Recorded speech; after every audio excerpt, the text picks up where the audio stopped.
True, nervous. Very, very dreadfully nervous I have been and am. But why would you say that I'm mad? The disease has sharpened my senses, not destroyed, not dulled them. Above all was the sense of hearing acute. I heard all things in the heaven and in the earth. I heard many things in hell. How then am I mad? Hearken and observe how healthily, how calmly I can tell you the whole story.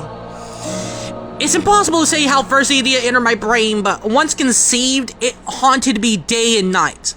Objected there was none. Passing there was none. I loved the old man. He had never wronged me. He had never given me insult. For his gold, I had no desire. I think it was his eye. Yes, it was this. One of his eyes resembled that of a vulture. A pale blue eye with a film over it. Whenever it fell upon me, my blood ran cold, and so by degrees, very gradually, I made up my mind to take the life of the old man and thus rid myself of the eye forever. Now this is the point. You fancy me mad. Madmen know nothing, but you should have seen me. You should have seen how wisely I proceeded, with what caution, with what foresight, with what dissimulation. I went to work. I was never kinder to the old man than during the whole week before I killed him. And every night about midnight, I turned the latch of his door and opened it. Oh, so gently. And then, when I made an opening sufficient for my head, I put in a darkened lantern all closed. Closed so that no light shone out. And then, I thrust in my head. Oh, you would have laughed to see how cunningly I thrust it in. I moved it slowly, very, very slowly, so that I might not disturb the old man's sleep. It took me an hour to place my whole head within the opening so far that I could see him as he lay upon his bed. What a man have been so wise at this. And then when my head was well in the room, I undid the lantern cautiously. Oh, so cautiously, for the ends it creaked. I undid it just so much that a single thin ray fell upon the vulture eye. And this I did for 7 long nights, every night just at midnight. But I found the eye always closed, so it was impossible to do the work, for it was not the old man who vexed me, but his evil eye. And every morning, when the day broke, I went boldly into the chamber and spoke courageously to him, calling him by name in a hearty tone, and inquiring how he had passed the night. So, you see, he would have been a very profound old man indeed to suspect that every night, just at 12, I looked in upon him while he slept. Upon the 8th night, I was more than usually cautious in opening the door. A watch's minute hand moves more quickly than mine did. Never before that night had I felt the extent of my own powers, of my sagacity. I could scarcely contain my feelings of triumph. To think that there I was opening the door little by little, and he not even to dream of my secret deeds or thoughts. I fairly chuckled at the idea, and perhaps he heard me, for he moved on the bed suddenly as if startled. Now you may think that I drew back, but no, his room was as pitch black with the thick darkness, for the shutters were close fastened through fear of robbers. And so I knew that he could not see the opening of the door, and I kept pushing it on steadily. I had my head in, and it was about to open the lantern when my thumb slipped upon the tin fastening, and the old man sprang up in the bed, crying out, "Who's there?" I kept quite still and said nothing. For a full hour I did not move a muscle, and in the meantime I did not hear him lie down. He was still sitting up in the bed, listening, just as I have done night after night, hearkening to the death watches in the wall. Presently I heard a slight groan, and I knew it was the groan of mortal terror. It was not a groan of pain or of grief. Ah, no. It was the low, stifled sound that arises from the bottom of the soul when overcharged with awe. I knew the sound well. Many a night, just at midnight, when all the world slept, it has welled up in my own bosom, deepening with its dreadful echo, the terrors that distracted me. I say I knew it well. I knew what the old man felt, and pitied him. I thought it chuckled at heart. I knew that he had been lying awake ever since the first slight noise when he had turned into bed.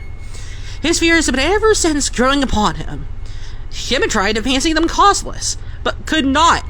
He had been saying to himself, "Nothing but the wind in the chimney. It is only a mouse crossing the floor." Or, "It is merely a cricket which has made a single chirp." Yes, he's been trying to comfort himself with these superstitions, but he found it all in vain, because death, in approaching him, had stalked with his black shadow before him and enveloped the victim. And it was the mournful influence of the unperceived shadow that caused him to feel, although he neither saw nor heard, to feel the presence of my head within the room. But I waited a long time, very patiently, without hearing him lie down. I resolved to open a little. A very, very little crevice in the lantern. So I opened it. You cannot imagine how stealthily, until at length a single dim ray like the thread of the spider shot through the crevice and fell upon the vulture eye. It was open. Wide open. And I grew furious as I gazed upon it. I saw it with perfect distinctness. All a blue dome with a hideous veil over it that chilled the very marrow of my bones. But I could see nothing else in the old man's face or person, for I had directed the ray as if by instinct precisely upon the damn spot. And have I not told you that what you mistake for madness is but over-acuteness of the senses?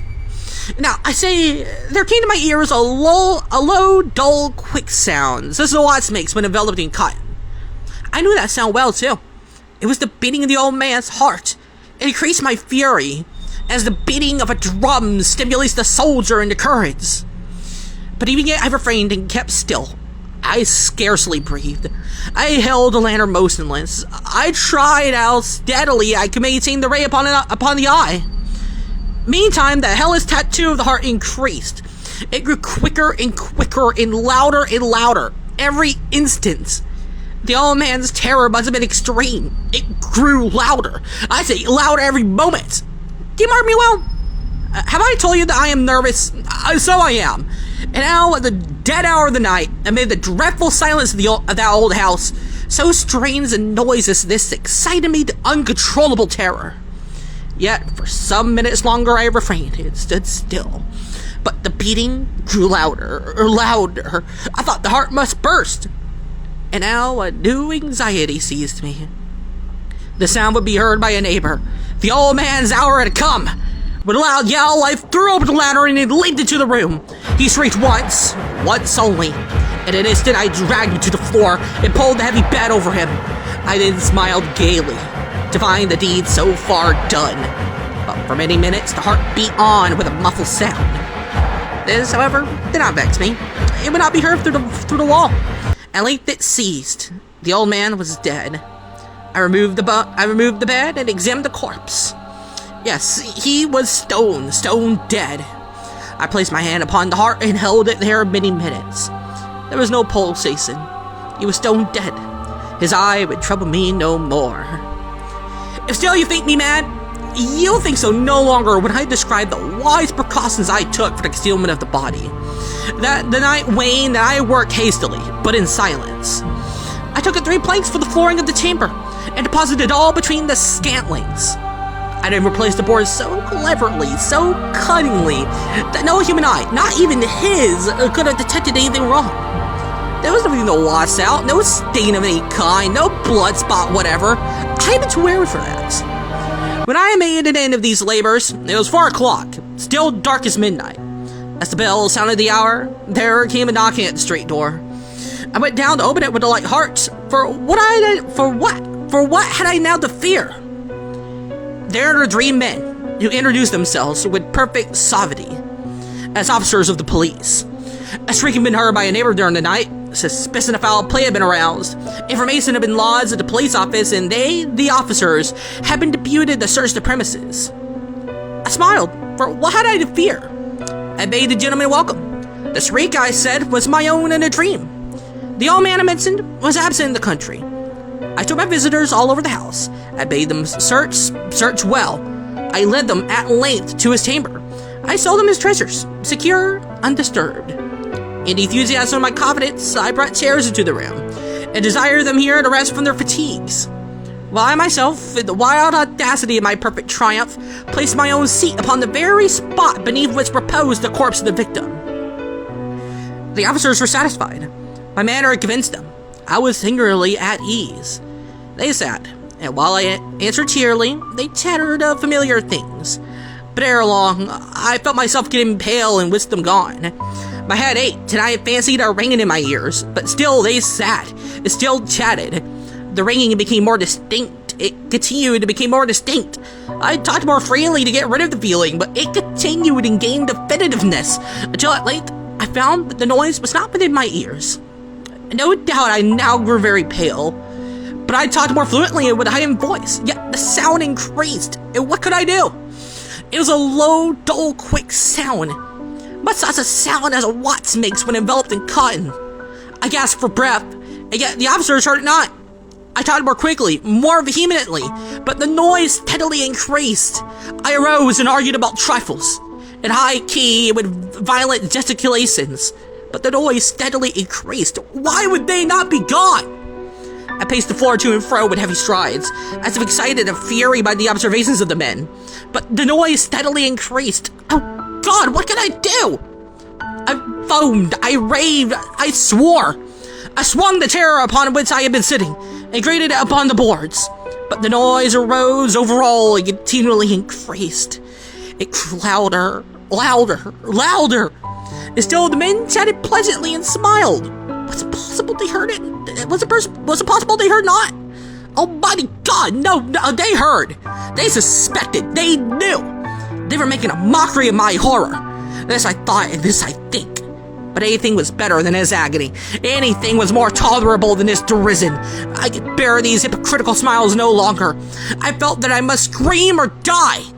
And now, again, hark, louder, louder, louder, louder. Villains, I shrieked. Disassemble no more. I admit the deed. Tear up the planks. Here is the beating of this hideous heart.